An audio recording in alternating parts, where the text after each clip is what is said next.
What is up, all you detectives listening to Stay Tuned for Deep Dives? It is Carter here, and How's it going, Carter?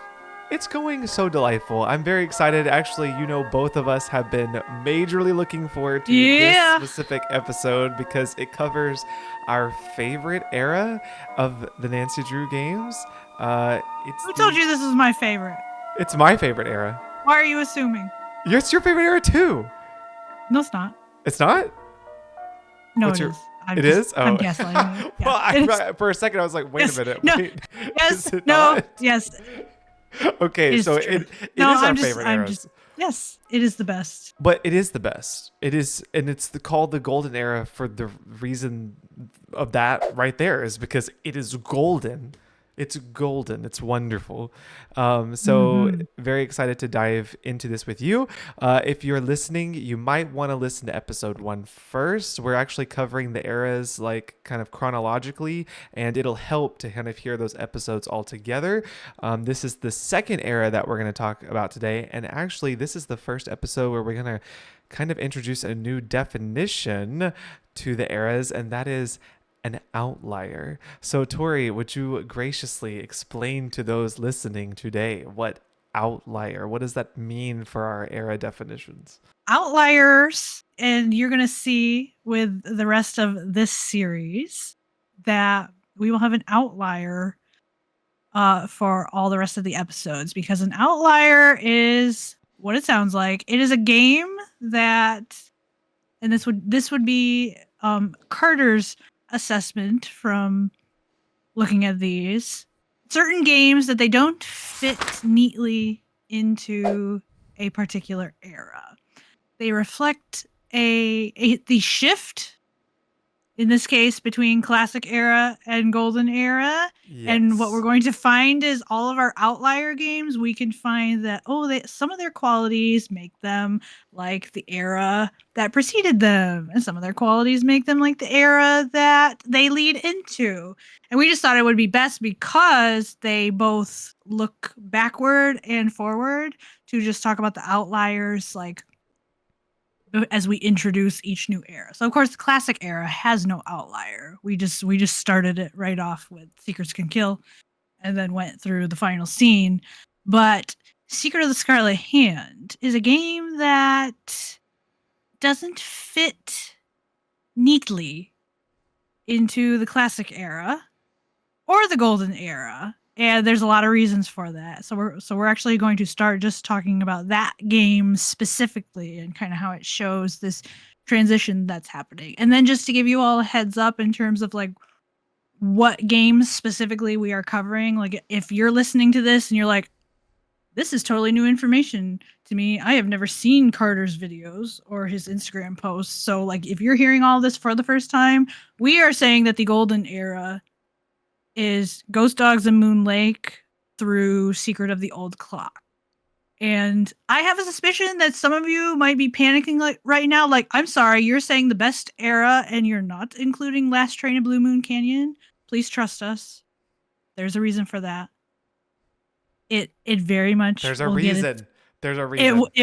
It will get its moment in the sun. There's science behind it. Yes, and we acknowledge in advance that it has very many golden era qualities, and we are going to acknowledge that. So please don't start panicking that, like, who are these two nuts who clearly don't know where one of the best Nancy Drew games ever belongs, because I do know it's a fan favorite, and we are not. The Last Train Blooming. We are not foisting it off, but we have our reasons that it's going to wait. Yes, Until and next time. I wanted to include this because I feel like it was really helpful when I was assessing, like, for outlier purposes, like the definition. I always have felt like, as someone that was born in the late 90s but didn't like grow up in the 90s, true, that yes. like I don't really identify with being a millennial. I don't really identify with being Gen Z, but I have qualities of both. And I just kind of feel like I'm stuck in the middle. Like, I'm sandwiched in this in-between space. And that, I feel like, is the perfect example of what an outlier is that it's a game that's stuck in the middle. They're just sandwiched in between a transitional period where they reflect, like what you were saying, Tori, qualities of both eras. They're just in the middle. They're the middle Okay. child. They're the middle child. Yes. Well, I before we move on, I would just like to say on behalf of all millennials, we don't want you. Oh wow. Well, well, everybody listening right now, I just want you to know that Tori sasses me, okay, no matter where we're at. All right. Whether This it is be true. via podcast, Discord, DM, stream, this is real life for us. So Yes. And what he's not telling you is he does it too. So do I though? yeah, and he always tries to play Mr. Innocent. And no, truly, we would love to have you. You in your heart, you have a lot of things that makes you one of us. But anyway, we're not here to talk about that. We're We're here to not. talk about Secret of the Scarlet Hand and We the are. Golden Era. And you know what? Before we actually get into Secret of the Scarlet Hand, I actually think that this moment right now in this episode is probably a good time to bring up this piece of information because it will help us understand kind of what we're going into. And that's what I learned when I listened to the Her Interactive podcast. So I thought that would be a good Oh, time because yes. it's kind of right in between what's happening Yes. right here. Hit him So, with the facts. oh gosh, I'm so excited. So here's the deal is in preparation for these podcast episodes, Tori and I have been doing a lot of research. We've been reading multiple websites, multiple blog posts, listening to videos, listening to podcasts. We're doing the work. We really are. We're trying to absorb as much information as we can. And so I went back and I was going through perusing Her Interactive's podcast episodes that they had put out about 7 years ago where they started. Tammy Tuckey was the podcast host, Yeah. and she interviewed lots of people Fun that times. worked on the games and people that were voice actors for the games.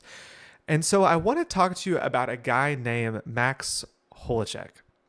So this guy was the creative director for games 4, so Treasure in the Royal Tower, through 11, Curse of Blackmore Manor. And that's actually pretty much majority Golden Era games, if you're counting that. It's pretty close in range with what we've assessed, right? And what I learned from this podcast episode, like as far as like what the creative director, what he was responsible for, he kind of would come in and he was responsible, like he was like the boss of all the creative aspects of everything. Like he oversaw, making sure that the environments looked the way they were supposed to look and choosing the books for the mysteries and making sure the music tied in with what the theme was. So he was kind of like the boss of all of those things, which is kind of a big deal. Like when you're dealing with the Nancy Drew games, to make sure that all creative aspects are headed in the right direction, you're talking about the music, the writing, the story, the environments. That's a lot. Uh huh. Well, just so you know, this is the piece that I found. I was like, okay, this is interesting. So he came in halfway through Treasure in the Royal Tower and replaced the art director that was already working on Treasure in the Royal Tower. So he's coming halfway in the middle of this game. I remember seeing that when I was And crediting. right. And so because he came halfway through, he actually had his hands off of it. His job was actually just to make sure what had already been worked on was completed. So this was not something that he put all his eggs in the basket, like this was all his work. He didn't start doing that until the final scene, which is the last game of the classic era.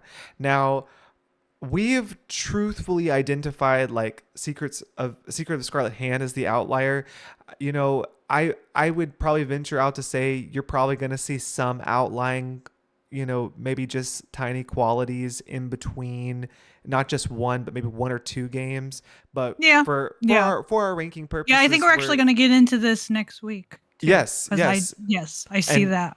And so like, but for our ranking purposes, we're kind of sticking to like one outlier, but I can see some changes we're starting in final scene, but we've kind of included that in the Yeah, for classic. sure. But his hands started truthfully final scene and Secret of Scarlet Hand. That's where he really started to dive in. But here's like the big piece of golden information is that Max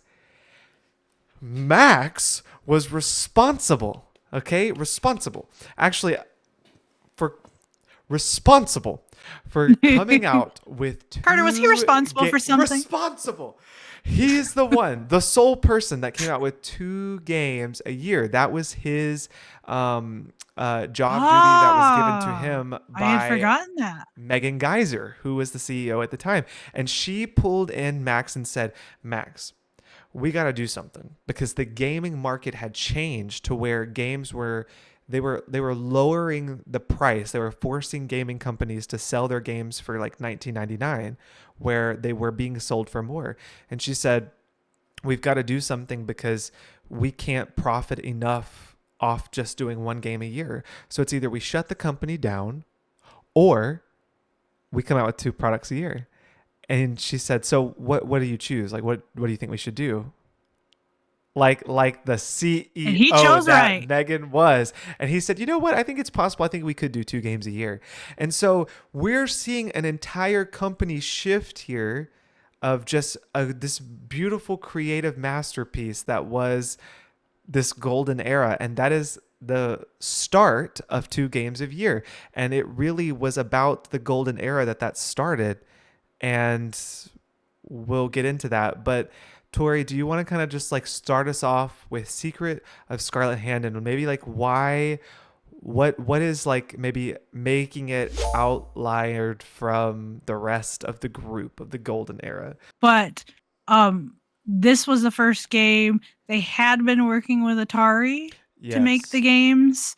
And then starting with Secret of the Scarlet Hand, they partner with Dreamcatcher, is what Yes. you have found in your research. And Yes. it also changed like um now Her Interactive has to take over, like they're making the strategy guides themselves.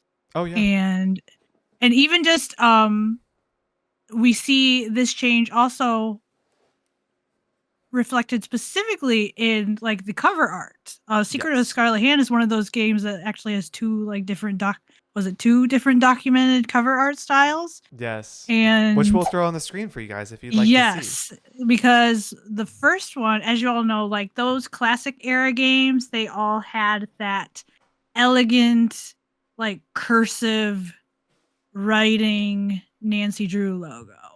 Um, so if you think about that cover art style, that's what the first 5 games were like. And there actually is a version of Secret of the Scarlet Hand's cover that looks like this, but the cover that most of us are familiar with and the cover that you will see, like if you go to Her Interactive's website or to buy the game on Steam or wherever, you're actually going to see like a totally different version of the cover art that then it changes to like those big block letters for like those big like all caps Nancy Drew. And that's the style that ends up lasting like through the whole golden era. And then I think Last Train in Blue Moon Canyon also has that cover art style.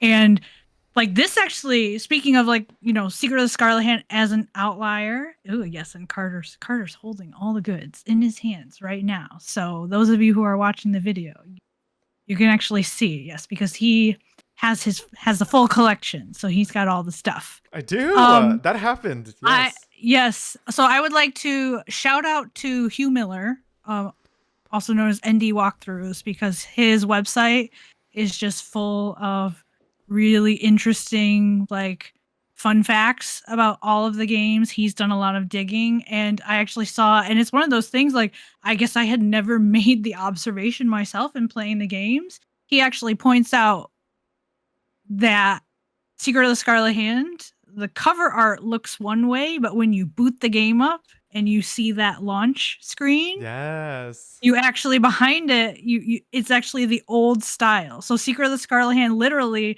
what people were seeing when they bought it off the shelves versus what they were seeing when they launched it, it's actually 2 2 different different things. So things. so it literally, the game itself reflects that Her Interactive made a transition. Yes, they were making a transition, and I'm sorry, I just popped off for just a second because I wanted to show everybody like the difference.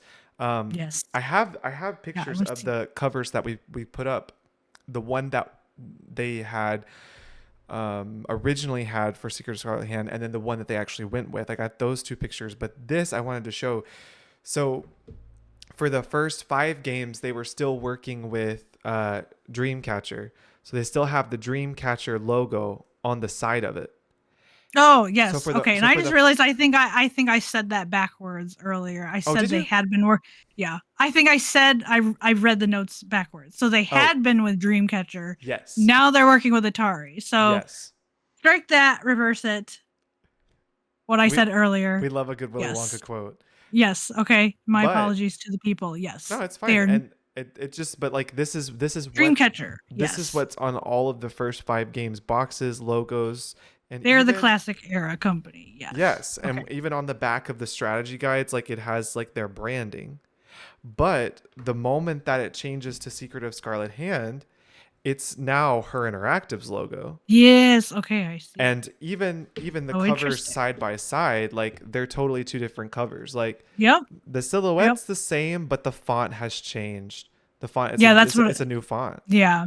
So that's that Yes, change that you were I did noting. get that information right. I was working off my memory of what the covers look like, and I did remember the Nancy Drew logos in the correct order. I just got Atari and Dreamcatcher switched. No, but Um, that's the truth. And yeah. that's why I feel like it's you can easily see that there's transition happening here. There's Mhm, change happening mhm. here. So, yeah. Yes, and then this part to me is like really fun because I think one of the things that I think Nancy Drew fans really love and appreciate about the series is, of Yes. course, all the games are standalone. Like you could jump into the series at any point and then work your way forwards or backwards, play them all out of order, and you would be able to enjoy each game like in its own right. Oh, yeah. But this is really in particular, like other than the fact that we have those classic like things that we know from the book series, like Bess and George are Nancy's friends, or like Ned is her boyfriend, like those kind of like just staple information that anyone who has read the books knows.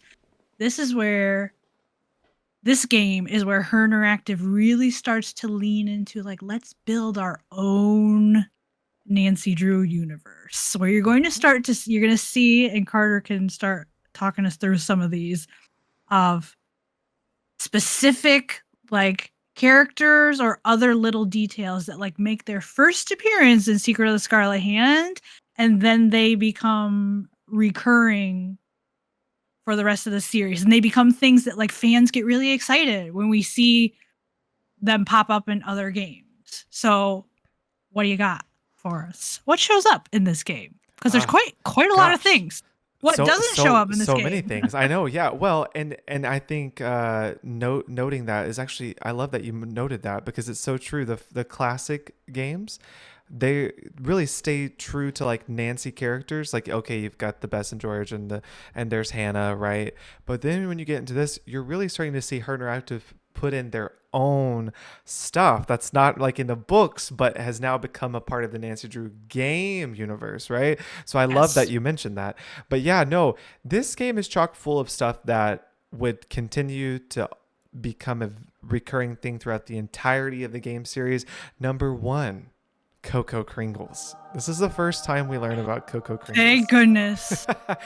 We now have you been one of the privileged few who has got a Cocoa Kringle? Nope. Oh, Super I do. sad. I have a wrapper You have a wrapper? in my box. Yeah, I went ahead and ate it because I wanted to see what does Cocoa Kringle It's like a taste like. crunch bar, isn't it? Yeah, I mean, basically is, but I still have my So wrapper. no, is this like a Cocoa Kringle from like 2011 or like It it would have been. I can't remember one of the runs where they said like pre-order the game, and if you're in the first like X number of no, people, you we'll did? send you a Cocoa Kringle. Oh yeah, I totally did. Yes, Wow. That's awesome. No, I yes. unfortunately was not one of the privileged few to get a Cocoa Kringle. If I did, I would probably just let it sit on the shelf until it just Yeah, I honestly, yeah, if I had more discipline, I would have let it be a true collector's item. But I was like, as long as I have the wrapper, I was like, I want to know what the candy bar tastes like. did it taste like a crunch bar? Ish. Like, if, to be honest, the real life Coco Kringle is, it was just a chocolate bar. Yeah. It wasn't like but the wrapper, like, honestly, it's having the wrapper. It's having the That was wrapper. it's the wrapper. I Like, think what I if think about with you Coco Kringles is not the chocolate. It's if the you knew wrapper. where it was right now, I wish that we could just all see that right now because that is quite amazing that Oh, you I have do the know where wrapper. it is. Can we I do see know it? where it is. So, Wow. the iconic, Amazing. hopefully I don't know if it's my camera's focusing, but yes, Oh, it that's is amazing. it is the real deal. And And I what's have, so great is that like you're holding it. Like you have like an actual physical. yes, and it's maintained its shape enough that, I can just pick it up, and yeah, I still have the candy bar You as could far as I'm honestly concerned. easily probably go buy a chocolate bar and just stick it in there. This is true. But yes, That's like, awesome. who doesn't love the Coco Kringle? I love it. Well, it's so Coco Kringle for that's definitely one, and probably one of the biggest was Sunny June. This was the first time we were introduced to Sunny June as a curator, helper at the museum, assistant, Yes. and we get to see his doodles and more on Sunny June in the future, but we really get to understand a little bit about what this character is, and Yeah, he they really set becomes his character up, like, perfectly perfect. Like he was in this this first mysterious, like appearance. who is this person? Quirky, but clearly Yes, very intelligent. Like, he's yes, very, very observant. yes. And then we also get the Hardy Boys in this. Yes. Yes, and the Hardy Boys is interesting to me because, of course, we know Her Interactive did not invent the Hardy Boys, but every, like, version of the Hardy Boys, and this is true for the other, you know, big characters like Bess and George, Ned, Carson. It's true, like, Her Interactive has to give them all, like, the Her Interactive personality, like, whatever the game version's going to look like. But I do feel like, you know, this specific version of the Hardy Boys that is set up is just very memorable because from the get-go they really set it up quite clearly as Joe is kind of the happy-go-lucky, like, chaotic, like, well, mischievous, like, Yes. very, like, and of course I love him. He's my favorite character in the whole series. And then, Frank is being the more level-headed, serious, Mature. Old. mature Yes. one. So they really, like, they set their personalities up with this game, and really basically Her Interactive has never really deviated from that, like, kind of difference between the two of them. No, no, and we also get to not meet in person, but at least over the phone, Prudence Rutherford. Mhm. Oh And yes. old Prudence, love me some Prudence. And this Can the character, people get graced can the with people her? get Can she make a graced? can she get a guest appearance on today's episode? Are we that lucky? Sure. I gotta think maybe let's see what Prudence would be like. Oh, Nancy, I couldn't possibly eat a chocolate bar at times like this. I'm just too nervous. Oh, Ginger, comfort mommy. Something like that. Okay. All right. And I'm going to kindly ask that, Carter, you can leave, and Wow. Prudence And just can Prudence just do do the rest do of the the episode. episode with me. Wow. Okay. I just want you all Yeah. to hear because you're hearing it. You're hearing this. Yeah, she starts it. She initiates it. That's I right. do. I rendered her speechless. And we also, and outside of just characters, like this game itself has some pretty like first like big things that happen like game wise, which is Mhm. something that the game would also incorporate, such as Nancy having some sort of a task list. This was like the first game Yes. that like initiated that and And would don't we all become a love our task staple. list? Yes. What am I without my task list in a Yes. Nancy Drew game? And this was the first game to do that. And it was huge, especially for this game, because this game has lots of like heavy, like chores and Yes. educational, like tasks, things that you have to do. This was very helpful for this game. Yes. Now, And now I think we should just clarify with that. It's not a true task list. Like, they haven't gone to the checkbox format That's yet. They right. basically what they did is they took Nancy's journal and task list, and if you open the laptop in the hotel room, like everything's Mhm. kind of combined into one place, and you'll see like Nancy will make notes about like information she's learned, but then like the very next thing she'll say, "Oh, I need to go do this." Yes. So they're starting to formulate this kind of giving the player Mhm. these aids to keep track of information and understand like, okay, what should I be doing next? Right. It pretty clearly starts with this game. And like I did make a note that like Message in a Haunted Mansion I know has that like journal in her Ah, suitcase, yeah. but it's totally different. It's so different. I don't find that thing helpful So at different. all because she just writes these little One-liners. She's like, like what yes, "Rose, did she do it?" Question mark. yeah. Like it so Charlie, this who is he? yes. Who Yeah. knows? Yeah, so this is really like this is the prototype. This They're is gonna the it official really prototype. starts here, and then they're gonna refine it, and They're then gonna you'll refine it. see as we get further into this era, then we get the golden journal The and task golden. list that we all love, and everyone right now like please say it with me. Can't check that off yet. Yes. Check. Yeah. Yes, yes, yes. Yep. And this was the first game to incorporate a trailer.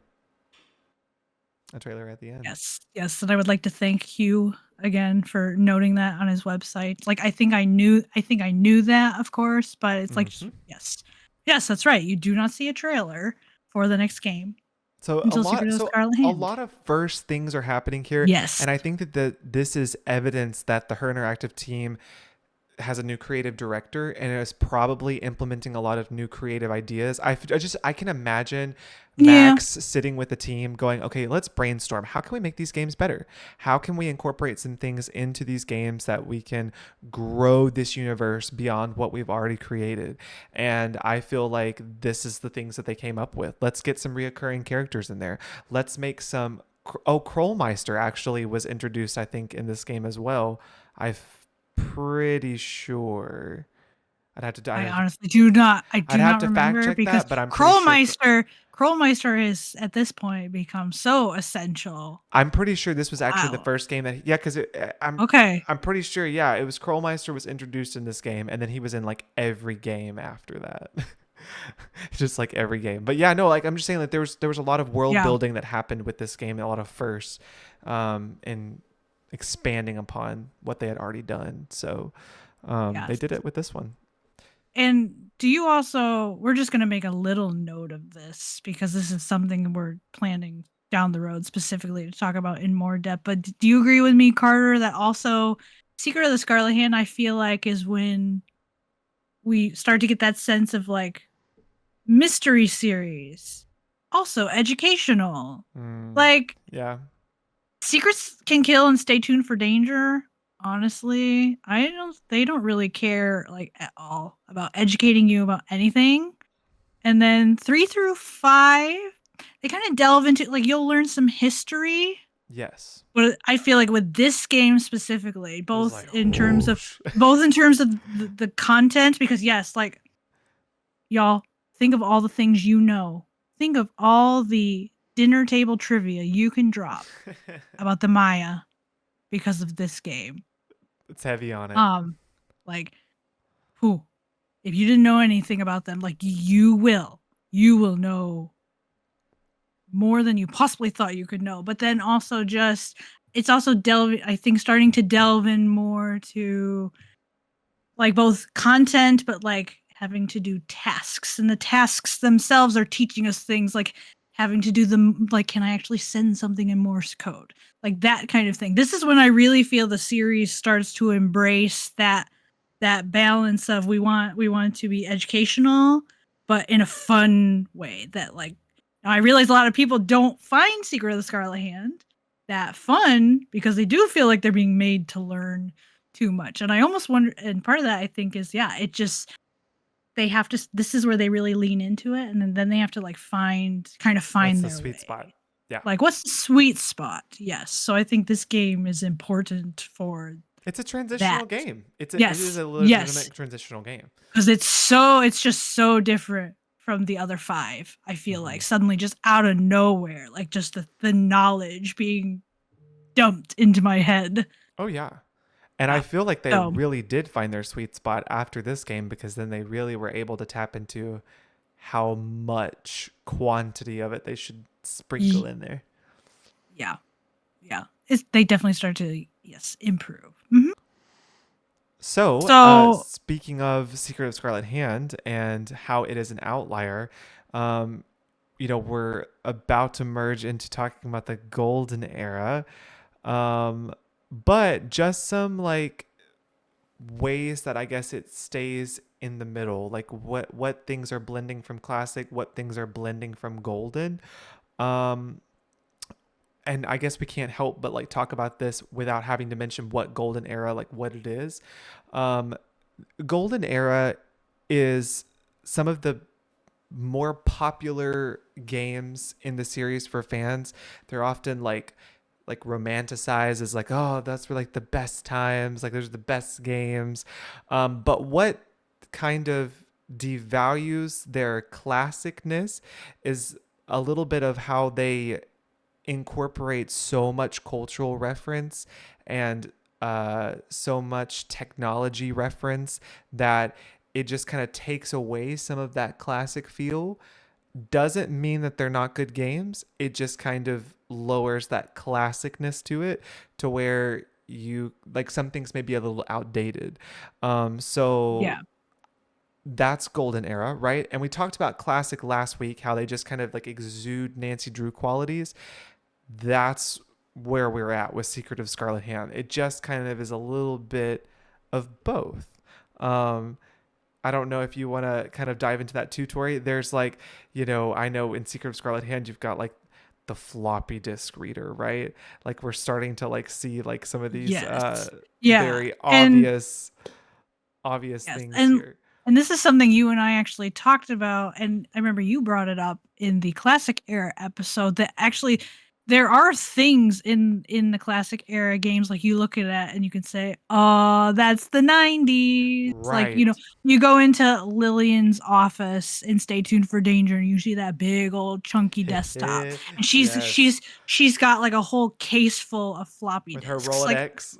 or you go into the staff lounge in Secrets Can Kill, and or you get on Lewis's laptop. Like, there are all these things. Certainly, like, we're not saying the classic era doesn't have technology of the day, Right. but specifically where Carter and I identified kind of like a key pivot point is previously this is just like she's wandering around, she's snooping in people's areas, she's using their stuff. So it's Lillian's computer that she's logging on to.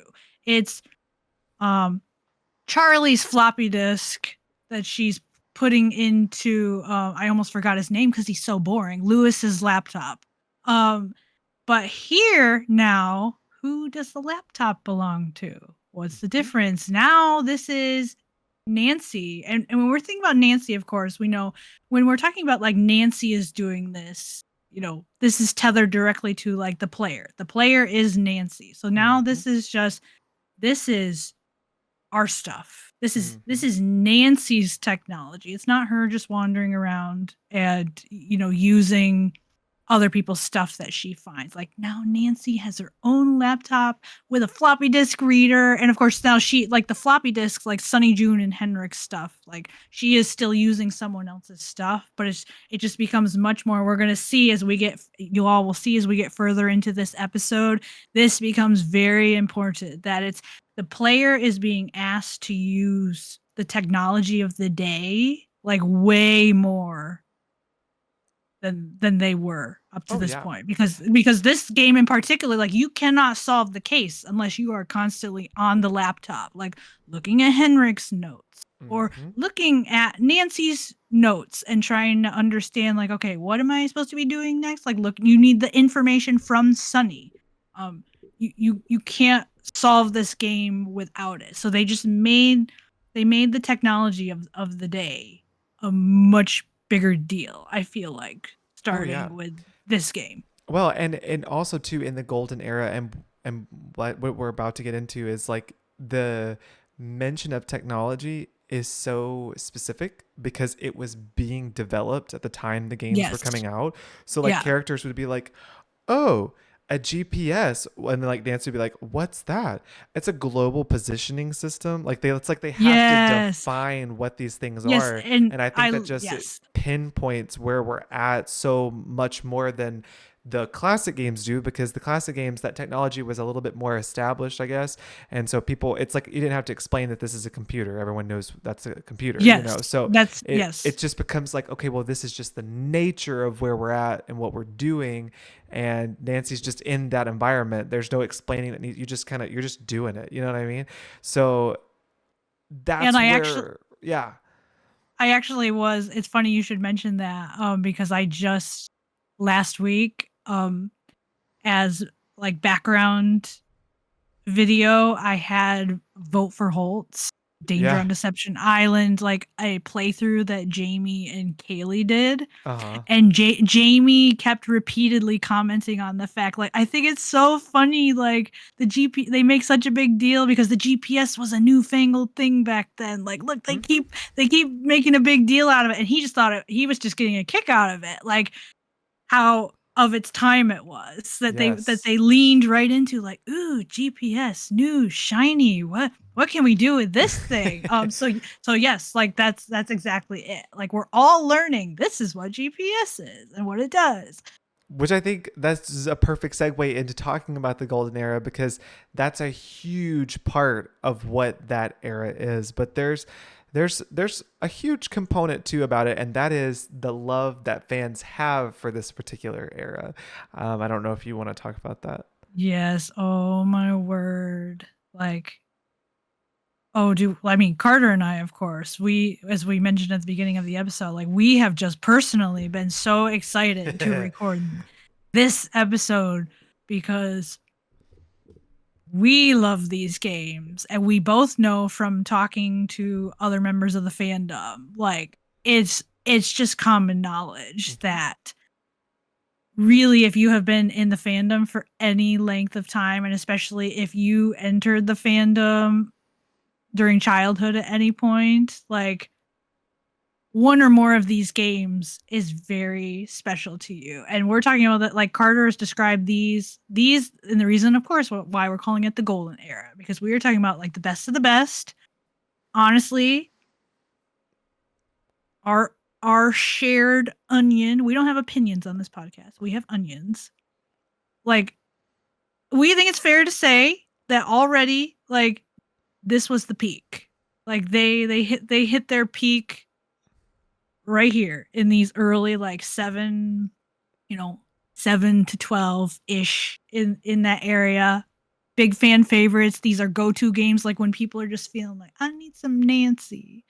Um Very strong likelihood you're gonna go to one of these. And of course, as always, we would love to hear from you if you are listening or watching this. Like, is your favorite game one of these? Because for Carter and I, like, again, our favorite, both of Danger on us. Deception Island, Yep. represent the comments. We both have our favorite game is from this era. So, and mine is Secret of Shadow Ranch. Yes. And there are some others, like I'm sure most or all of you know Arglefumph, Mr. Michael Gray, who now, if you ask him now, my understanding is now he will say that Secrets Can Kill Remastered is his favorite game, Interesting. because there's a very specific reason for that. You'll Oh, he's in realize it that as soon, one. as I tell you. Yes, because he Oh, is, yeah. as he says, he is Mr. September. If you Yes. go and look at the students of the month, he got his picture in the game. So that's what he will tell you now. I think if you ask him what his favorite game is, but before that, he always said the Haunted Carousel. And interestingly, something that is in common with you and I is that for all of us, also, like, our favorite game was our first game. So this is our entry point. And then Carter and I, there are other people like in the Instagram Clue Crew community. We'll shout out Southern Sleuth, who, if you need to talk to someone who really loves Ghost Dogs of Moon Lake, please seek her out. She's got you covered. or Jetpack of Gooba and Jetpack loves Curse of Blackmore Manor. Curse And then actually very recently, just within like the last week or two, Nancy Drew nerd, Hannah, she's also a member of the Instagram community and elsewhere. She put up a post asking people to share their top 3 games. And I went back through her comments section just to see the responses. And almost everybody had at least one golden era game in their top 3. And quite a few of those people had 2 golden era games in their top 3. And usually it was ranked like either number 1 or number 2.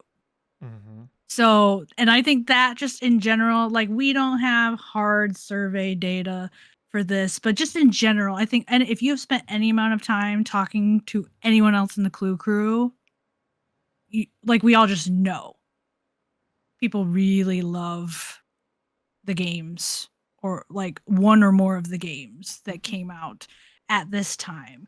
And Well, I mean, I think we just talked about this in Classic, and this proves it. The 10 that Her Interactive sold, the yes. for fans, like the collector's edition 10 that came with the Nancy Journal, and it included the top 3 best-selling games of that time, which this came out in like 2011 or so, like Mhm. kind of around like Trail of the Twister, Shadow at Water's Edge, somewhere in there at that time. And this included the top 3 games was Treasure Royal Tower, Shadow Ranch, and Curse of Blackmore Manor. So 2 games of the golden era are sold as the top 3 best-selling games of all time for the company at that time. So I mean, like, I feel like that just kind of like re-emphasizes the love there for this handful of games. Yes. And then we've also found, and I think this kind of also comes out in your survey data, which again, if you have not listened to last week's classic era episode, we recommend that you go back and listen to that, because one specific thing is like Carter got over 1,000 responses just to gathering some demographic information about the Clue Crew, and we find, and this lines up with like the ages that most people said they were when they started playing, is that you kind of have, for a lot of people, like there's like 2 waves of entry. People usually, I think, either came in on the classic era, but the golden era is also a very common entry point. Again, we are like you and I, Arglefumf, like quite a lot of people. You wouldn't have to ask around for very long to find someone who entered the series on one of these games, which again also influences how much people love it, because that's going to be wrapped, you got core memories associated with like how you started this series. But these games are great, not just because of nostalgia. Like we're going to talk more about like genuine greatness that they have, but just all of that, it all just kind of reflects and shows like people really really love, and they talk very fondly. Like you will not hear people really, they might have like a game or whatever that they might think, oh, I think this one's overrated, or I don't really love that one. I feel like everyone else does, but that's more like just here and there. But Yeah. everyone, I feel like it's pretty safe to say everyone really loves like at least one game that came out in the golden era. Oh, absolutely. Yes. And can I talk about the March Madness Do it. tournament again? Please Because do. yes, that was very revealing to me. So this was something else that I brought up in last week's episode. Again, this is a 2014 March Madness tournament, when Her Interactive launched their March Madness tournaments on their Facebook page.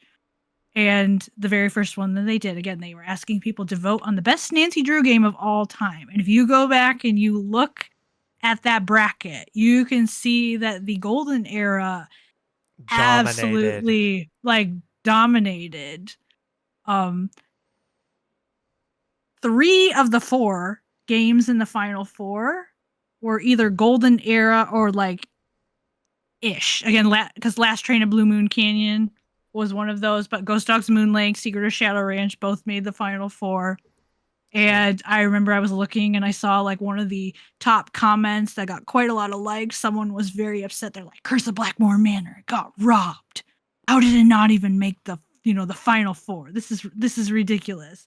And then if you back it up and you look at the earlier matchups, every time a golden era game was put up against something else, it won until Ghost Dogs got put up against Treasure in the Royal Tower, and then Treasure in the Royal Tower just ended up like dominating from there on out. But other than that, like that, it was very much a golden era heavy tournament, Oh yeah.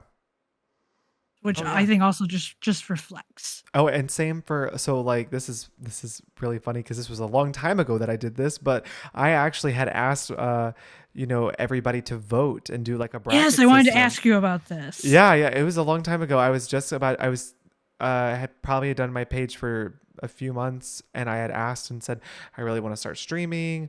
What games would you guys like to see? I would love to stream them in the order, which is actually what I'm still doing because it's taken me a really long time to stream them in the order that they've been voted on. And Except you broke the order when you played Ghost one Dogs of Moon Lake. But time, doesn't that prove the point? You broke the order to oh, insert a golden era game. yes, because for whatever Yes. reason, that game it didn't rank very high, that Y'all must particular have been in game. a bad mood that day when I you took that love poll. that game. I What love happened? that game. Come on, But people. Morgan Southern Sleuth actually has commented on it because I had told her about that. I'm like, well, I don't understand. She's like, a lot of people on that particular game, it depends on what age you were when you played it. And I'm like, you know what? I agree with you. I can definitely see that because if you play it when you're older, it's probably not as spooky. It's probably kind of almost like a Feels a little bit underwhelming. Yeah, I can yeah. see that. And I was like, okay, I that's fair. I can totally see that absolutely because I played it when I was younger and it spooked me out. So I still feel that way when I play it. I love it. But anyways, no. I the voting was very obvious that the Golden Era was in top half for sure. Most Golden Era Yeah. games may actually look. I'll pull it up right now because I have it saved in my favorites, so I don't ever forget what order I'm supposed to be doing it in. But no, Shadow Ranch was first. Curse of Blackmore Manor was second. So there you go again proving their superior superiorness. That they. Here it is. Okay. Yes, Shadow Ranch, Curse Luck Manor, first two. Secret of the Old Clock was in there. Danger on Deception Island was in there. Secret of the Scarlet Hand was in there, and that was all in the top 10. So, and Last Train to Blue Moon Canyon was also in there, because Secret of Scarlet Hand, Last Train, they're a blend of both, so you can pull them in here as well and Yes. Yeah. count those. So yeah, no, I mean, like, it was very obvious that the golden era just speaks volumes to popularity. Yes. And also, I definitely have seen this. I'm not sure if you have that.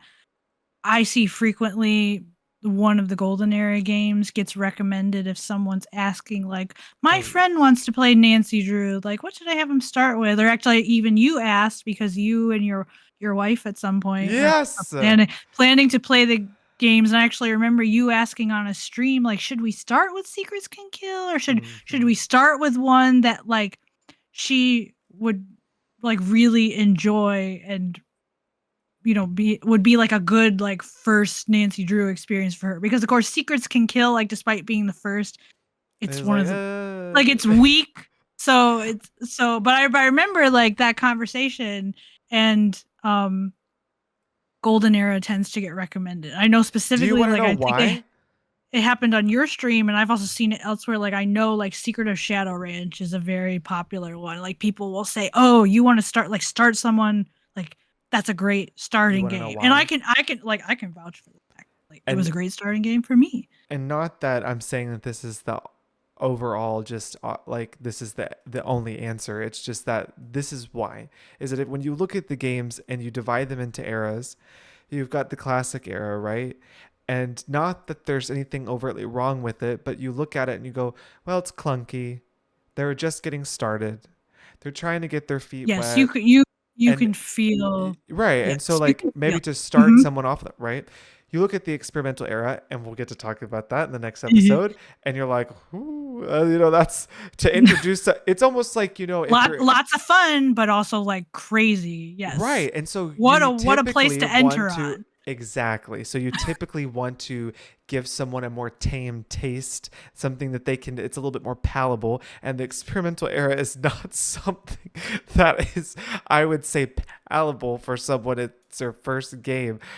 Yes, let's put you on a jetpack and fly around the Irish, Hey, I just want you grounds. to know, in the first And like yes. 60 seconds of this mystery, a woman is going to scream and throw a potted plant at you. How do you feel about that? Yes.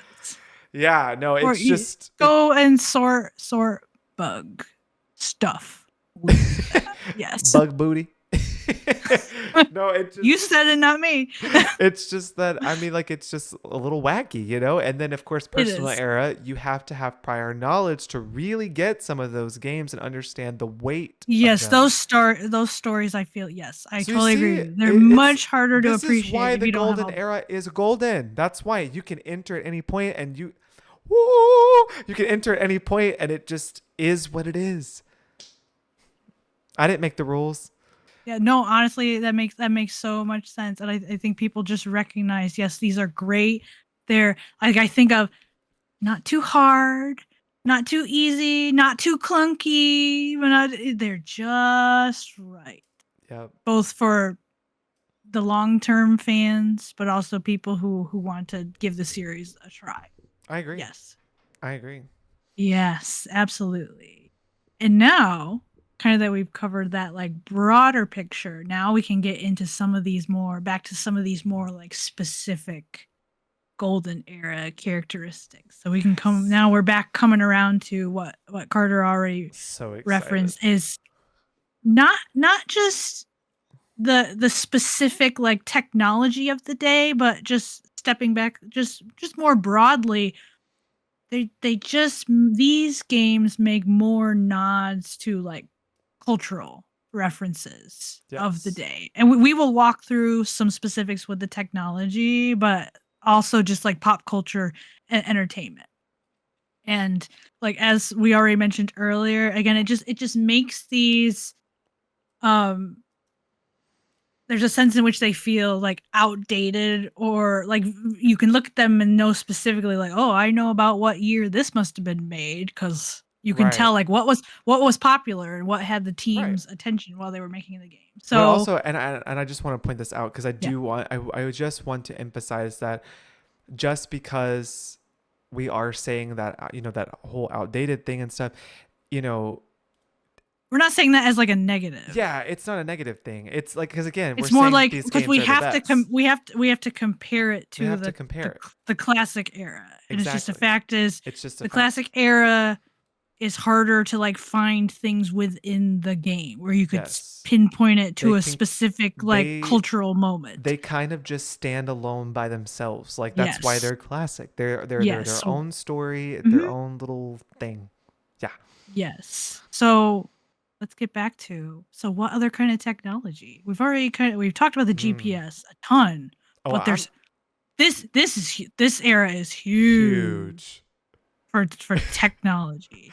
Yes. Yes. Actually, this is one that I don't think I really took the time to dive into until I was replaying Ghost Dogs of Moon Lake, but it's that PDA. And it's so funny to me that they have that in there because they're like, let's give Nancy a PDA. Like, let her have her own personal digital assistant.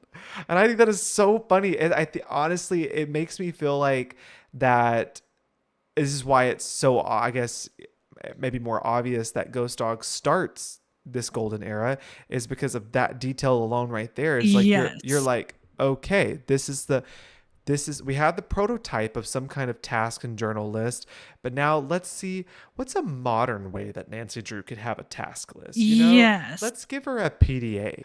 But yeah, no, that was the very first start of that just Yes. introduction of technology. And then we get the laptop keeps returning It for a does. It makes a comeback in couple time or more two. games. Yes, Haunted Carousel and Danger on Deception Island is the laptop's time to shine. But then also we get this cool new thing. We get emails. And it's the Nancy best thing gets, ever. yes, you can get emails from Hannah or from, I think, does Carson send emails? Daddy Drew's day off or I know whatever. definitely Hannah does to complain about Carson is not very good when he stays home from work. Yes, yes. I think, well, yeah, it's Hannah. Oh, yes, there's the updates on Togo, but then also Carson.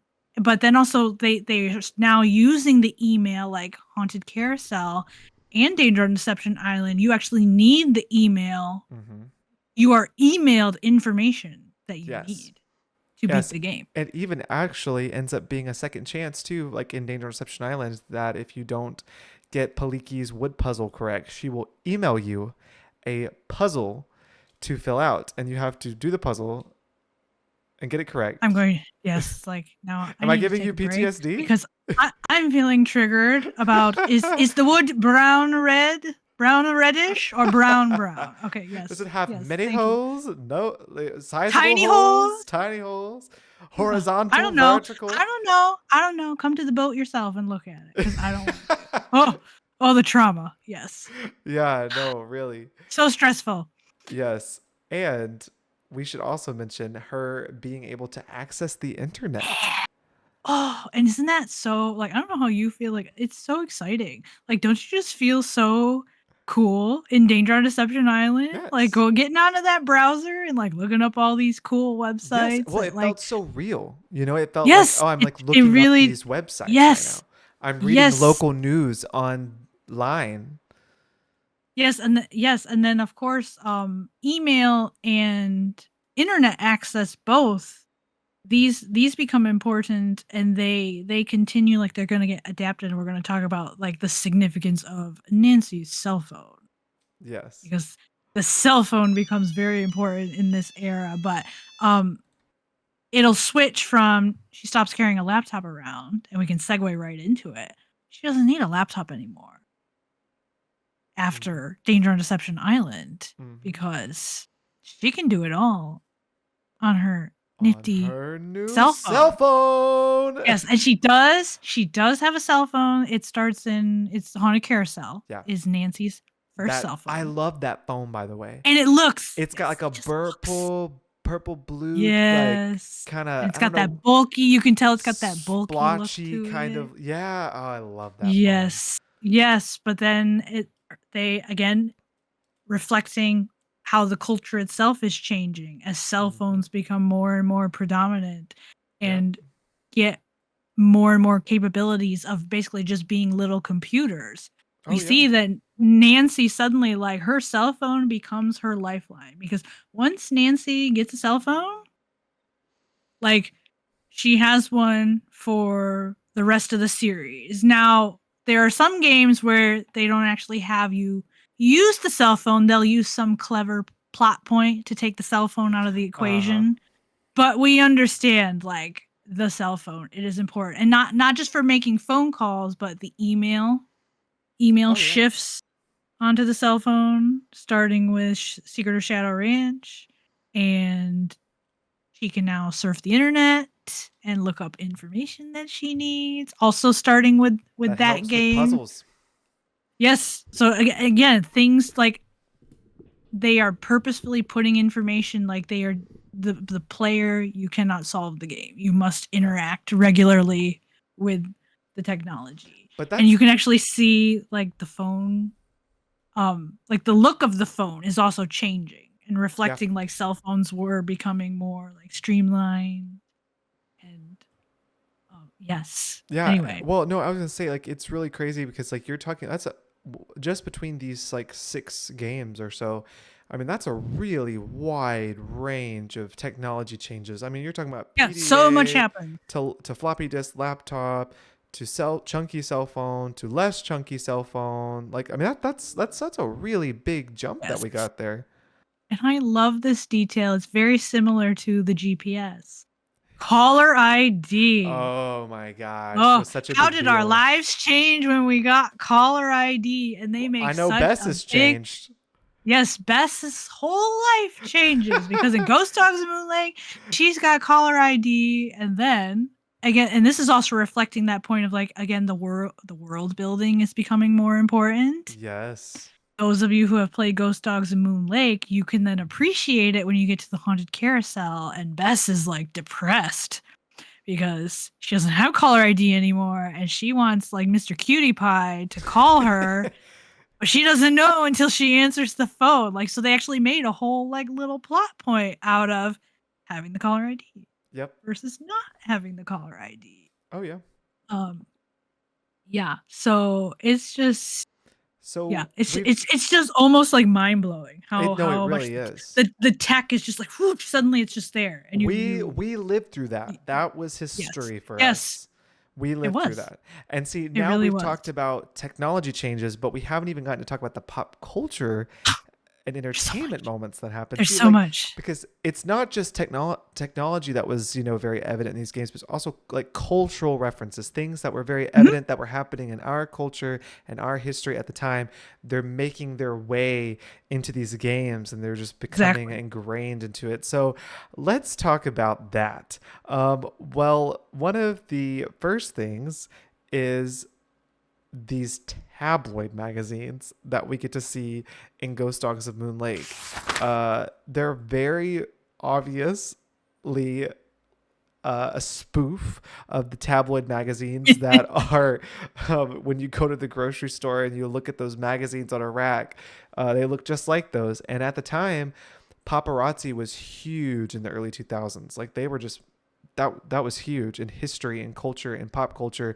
I feel like we're all familiar with all Yes. of the pop divas that would end up as on the cover of the magazine, right? Mm. It shows its way into early 2000s movies, right? Yes. Where like they do something, like the main character does something and then they end up on the cover of the magazine, right? Like that Yes. was just very obvious for that time. That was before ebooks and iPads and things like that, like where printed stuff was actually what people were picking up and reading. And so to Hmm. see these tabloid magazines in the Ghost Dogs of Moon Lake is just very evident of where we are in time. Possibly, maybe my favorite little detail that shows up, and I know you also love I this, love this Carter, one. is oh the spoofs on Harry Potter. Because of course Harry Potter is taking the world by storm at this time. Like the Yes. first book came out in the late 90s, Mm-hmm. and then J.K. Rowling is gradually like releasing more, and the series is in progress. And you can date just by playing Secret of Shadow Ranch. You know exactly where we're at in terms of the Harry Potter series because there are five. It's Harvey Herring, right? Yeah, I Harvey think Herring. is yes is the Nancy Drew version of Harry Potter. You go over to the Raleigh's one bookshelf in the corner, and you will Mm-hmm. see these five Harvey Herring books, and you can tell just by looking at them that they're clearly meant to be spoofs of the Harry Potter like covers. And the fact that it's five, and I double checked this, and it lines up again with what had come out. That Order of the Phoenix was the most recently released Harry Potter book. It had And the come out in biggest. the States. Yeah, it had come out in the States in June 2003. And we also we have some like confirmation from Kalina Herman, Yep. who y'all probably know as Little Jackalope from her marketing days at Her Interactive, or she's story retold now on her social platforms.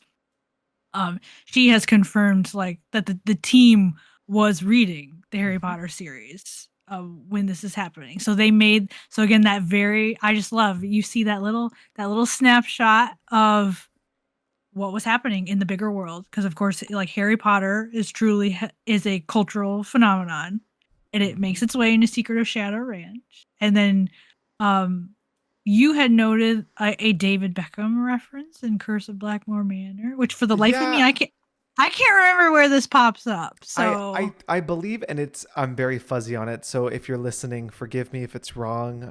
You can maybe let me know in the comments. It's has something to do with ordering food, and it's something oh, that okay. Boar's Head Pub tells you. It's something about a it's some reference to David, and I can't remember. Oh, okay. I honestly can't remember it now. But it's something that he mentions on the phone. Something about Okay. that. Oh, that's Yeah, so fun.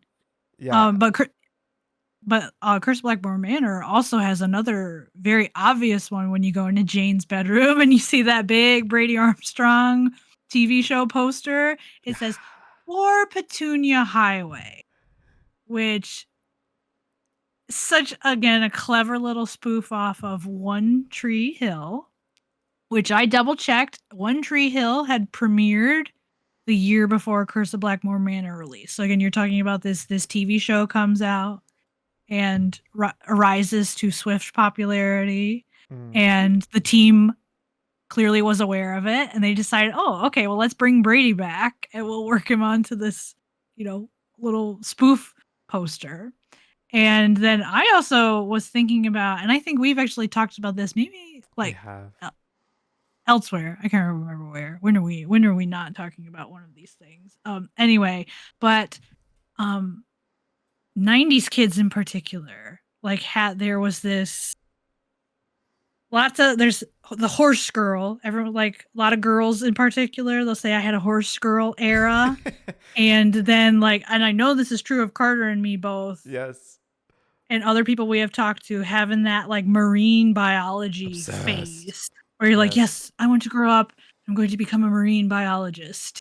And even things like, and again, it's reflected in the culture that, like, of course, if you had any Lisa Frank stuff, um, her dolphins were a big deal. Again, that's feeding into the marine life obsession. And then like the movie Free Willy came out during this time. So, and then what we have back to back, we have Danger on Deception Island, Mm-hmm. which totally feeds all of that, like whales. You learn about whales and dolphins and just feeding that marine life fervor. And then Secret of Shadow Ranch, you get to go horseback riding. Yep. And I take care actually, of the horses, and I and they also, totally like leaned into both of those like childhood oh, they did. like They did. obsessions. And I kind of feel like Curse of Blackmore Manor too, because they were reading Harry Potter and incorporating that in Shadow Ranch, and then next year they go to the UK. Hmm. You know, I I always got some Harry Potter vibes when I played Curse of Blackmore Manor. So I don't know. I don't know if that's factual. If that's Hmm. what they were like. They were already in the vein of thinking of UK and Harry Potter and Shadow Ranch, and they just kind of weave some Nancy because that was our first international game. So This is true. Yeah. I Well, don't know. even if it wasn't purposeful, like it still kind of ends up working out that way. Like It does. If you were a Harry Potter kid in any way, like it would be really hard not to get to that game and be like, "Ooh, Harry Potter," because you're wandering around this big manor that kind of could be its own little version of Hogwarts, and like Jane's outfit, like she'd fit right in as and all the family crests, like yes, it very much fits into like that vibe and that Oh yeah. aesthetic. Oh yeah. Absolutely. Oh yeah, it's just great. It is So so great. yeah, so that's kind of like the big. Those are like the big like characteristics, but then also like we're gonna delve into this more, but um just some other things, like why do we call this the golden era? Like obviously like the connection, like having cultural references, That's just a like characteristic of it. that's just a characteristic again. And But we what did makes it address, golden? yeah, we did What makes address, it like, of golden? course, part of why we're calling it golden is we're trying to honor the fact, like, the fandom loves these They games. love them. Like they love them in a, I feel like, in a particular way. There's just no getting around that. And but also it's like, again, this is not just like, oh, like fans just talking really affectionately, but like we already mentioned this, like there's sales data to actually back up like this was like these are popular games. Carter had already mentioned like Secret of Shadow Ranch and Curse of Blackmore Manor being, at least at the time of that tin being released, like they're her interactive's all-time bestsellers. And then this was something I had brought up last week. um there's a website from 2003 where you can look at video game sales, and Yes. based on the timeline, I think I would have to check the dates specifically to see if Danger on Deception Island was out yet, but it would have been like, if it was, it would have been like like just a little baby Yeah, on the because I think market. it didn't come out until like later 2003. Yeah, because it was late 2003. But if you go and look, you can see like Ghost Dogs Moon Lake, Secret of Shadow Ranch, Haunted Carousel. They're all in the top 10 video game sales for that year. Wow. So, so these games are selling well, but then also, um, we're gonna get into this more. Like Carter and I are just of the thinking.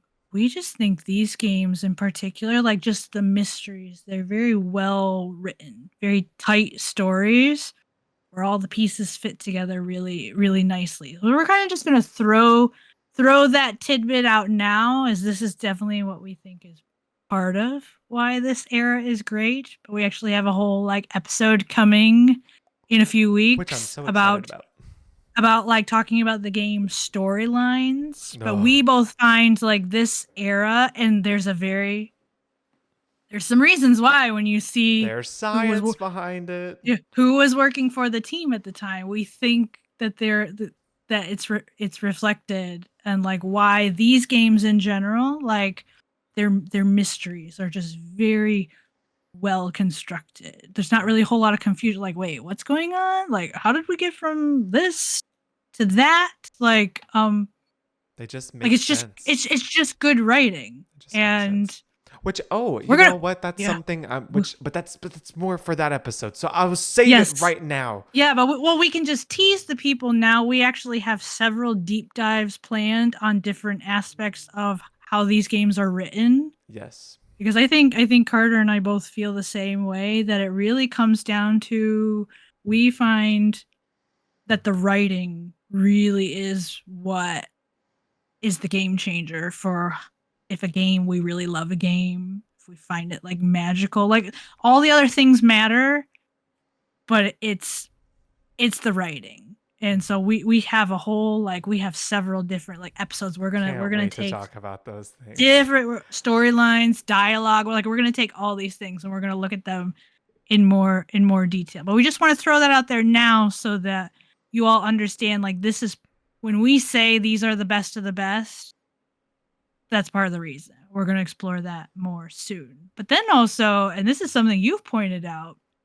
that I hadn't really thought about. Can you speak to like what you've noticed in terms of, because you were in the content creator side of the fandom like way before I was, and I think you were just more, I think you've had a lot more interaction with like the online community than I have. Like what you've noticed about like social media in terms of like what the content creation Oh yeah, and yeah. like merchandise Yes. looks like in comparison to this, like Yeah. how this era is reflected, like Absolutely. shows like it's golden. Yeah, most fans out here in the community are going to be making content specifically for Golden Era. Not that it doesn't exist for other Yeah. games, but it's going to be heavy on the Golden Era, whether that be like just silly content. I don't know if it just that translates, that means that fans just have more memorable moments from these particular games to where it's just it's easier to pick things. Like even my own content, if you wanted to look through all 500 things that I've shared on the Nancy Drew Times, you would, if you went through each individual game and like you made a pie chart of which games I've posted the most about, I guarantee you I've posted more about Golden Era than I have any other era, just Mm. because it's there's more. I don't know, there's something more with the Golden games, I guess, to make merchandise for, to post for. And I've noticed that not just in my own content but for the fandom, like I just have more to say about those games than I do any other games, like, Yeah. that's just Yeah. Yeah. I think if I were to go back and look at all of my stuff, um, yeah, I think this era and then next week's era, the yes, experimental those era, two best in that my opinion, two best. that tends to be what I, and generally what I feel most excited. I know for me, it's definitely what I usually feel most excited to make content about, because I do too. there's just so many delightful things to make content about. But yeah, yes, definitely also like the merchandise. And I actually like, I put it here to make my video background look more interesting. Like my pin board that I have right here. There's yeah, just looking at it really quickly, I can see several like golden era pins on Oh it. yeah.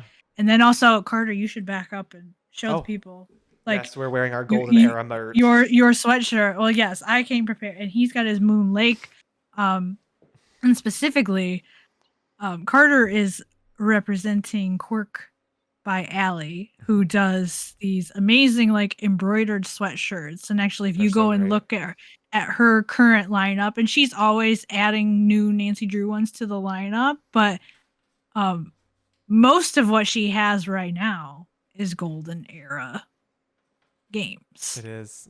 It's just And then again, that's what yeah, and speaks. because I think there's this recognition, like we understand this. If someone's gonna buy Nancy Drew merch, those are the games that are gonna catch their attention. Like, oh yes, I love that one. Let me buy this. Oh Like yeah, the if people I just saw a understand. Like, sweatshirt and it had, well, I don't know, I'd probably buy that one too. I'd buy them all, but like if I was gonna say, like if I saw, perfect example, if I saw a sweatshirt for Ransom of Seven Chips, if I saw a sweatshirt for Midnight in Salem,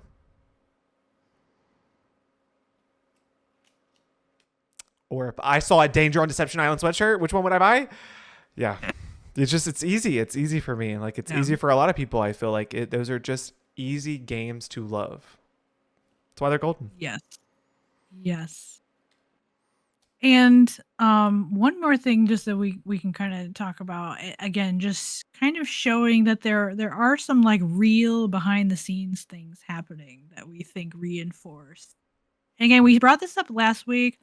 Of course, Carter and I recognize, especially with the demographic of the fandom, like of course nostalgia Oh yeah, factors into it. always. There can't not be nostalgia. But we both take the position there's something special about the golden era games that makes them like it transcends nostalgia. We don't Every love time. them just because we have happy memories about playing them. We love them because they're like genuinely good games. And we have gone through a whole lot of reasons like why. And again, I think you're really going to see it when we start to delve into some of these writing episodes. I think if you were not already convinced that these are like the best of the best, I hope that we will You will convince you be. with those episodes like why we think, and also like we have all sorts of episodes planned where we're going to keep revisiting these eras and just showing Mm-hmm. how it all fits together. But one other thing just that I wanted to bring up, and this was part of my research for this podcast episode, is again, I just did a lot of looking. I wanted to see like what does her interactive like what does the team look like? And Carter, we're bringing this full circle now because he talked specifically about the creative director Max Holechek and the Mm-hmm. very important role and the fact that he basically was the That he was creative director. responsible. Like yes, and he basically was the creative director through the whole thing, almost the whole way through Mm-hmm. Curse of Blackmore Manor. So again, keep that in mind. So you have one person basically from we'll just leave classic era out of it. But if you just go from Secret of the Scarlet Hand to the end of the Golden Era, Mm-hmm. basically there's the same creative director One. for all of those games. And then again, we have Megan Geyser. She's in the president CEO role this entire time.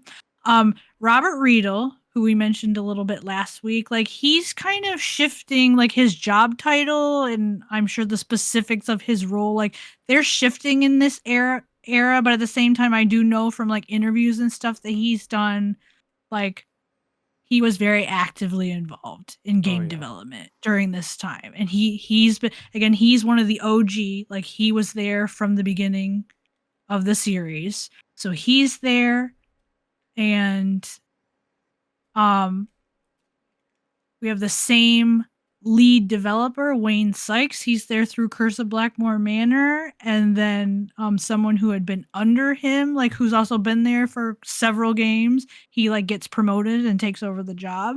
And then we're gonna get into this. Anne Collins Ludwig. She is the writer.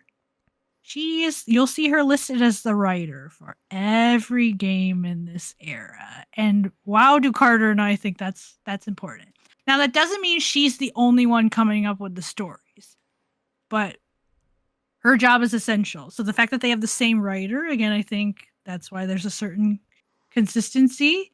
They and then just some other things. A lot of people like 3D and 2D graphics artists who started during the classic era.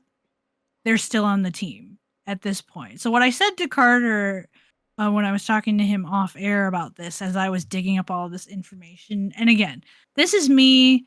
I don't have any insider information. I haven't interviewed any of these people. This is just me making observations based on just looking at the names in the credits, like who goes, who stays, what's their job role. What I said to Carter about this is I see in the golden era that Her Interactive, just in terms of their team, I see stability there. Yep. You basically have the same people, many of whom, again, they started in the classic era. So what you're seeing now is we believe they found their groove. Yes. Like they hit their stride in this era because so many of them, they'd already been working together, a lot of them, for multiple games, and then you get into this 2 games a year format, which again, so you got to find a way to make that possible. And just the fact that I didn't notice like some of these like big roles, like writer, you don't see multiple different writers. You have this same woman, Anne Collins Ludwig. She has the job the entire time. So there's just a lot of stability. Which, so that's why by I the think. way, which I know we'll emphasize this when we get to the writing Let's episode. go ahead and say it now, because I know this really excites you. Now. This really It's excites you. just Yes, that tell the people now. In the magazine where they're talking about, I think it's a Nickelodeon magazine where they're talking about the Nancy Drew games for the kids, Anne Ludwig is interviewed and she talks about some of her previous writing history, and she has written for a lot of murder shows. She's written for like things like Matlock, if you're familiar with that. So like the stability, but also the talent that they have on this team is immersive, because like, you know, I would just incredibly, like, as soon as I would start Ghost Dogs of Moon Lake, I'm immersed into the story. Why? Because you've got someone that writes for television, and she's actually talking about this in the article. I can link the post. I had shared this on my Nancy Drew page. You can read it if you'd like, but she talks about what makes a good story, a good murder story. Like, she knows what tools to use because she does it for TV. She knows that it has to involve, you know, so many suspects. You know, you can't have too many suspects, can't have too little. She knows what tools to bring out to capture your attention. It's just, she knows what she's doing. And so like to have that one single writer for the entire era just upholsters its stability of it being together. Yeah. Yes. Well, and I'll just go ahead and bring this up now since we're having this conversation. Like, don't you feel like pretty much all of the golden era games, I think they could very nicely, again, you'd have to tweak some things and stuff. They would make great like multi-episode, like little like mini series on TV or movies. Yeah. Like they feel like They're so good. tight stories that would they would come across on screen really well. Yes, it's like I can't like find major plot holes. Like, I get the story, I understand what's happening. Like, it captivates me. It does everything a good story should. Like, I just. Yeah. Yes. So yes, we're gonna get into this more, but yeah, my observation is they're very stable. They're very at stable. This point, but and they found their groove. They found their groove, and I think that really wraps up just a good picture of what the golden era really is and why it's golden and why Tori and I both love it so much. And we could just gush about the golden era forever, is just because of the things mentioned, that it's just it's good. Absolutely amazing. Well, thanks for joining us for our second episode where we discuss the eras. Next week, we're really excited because we're going to dive into the experimental era, and whew, that one's very fun to talk about. So we're excited about that. Yes, absolutely. Thanks for joining us, everyone. Thanks for joining. We'll see you next week. Bye.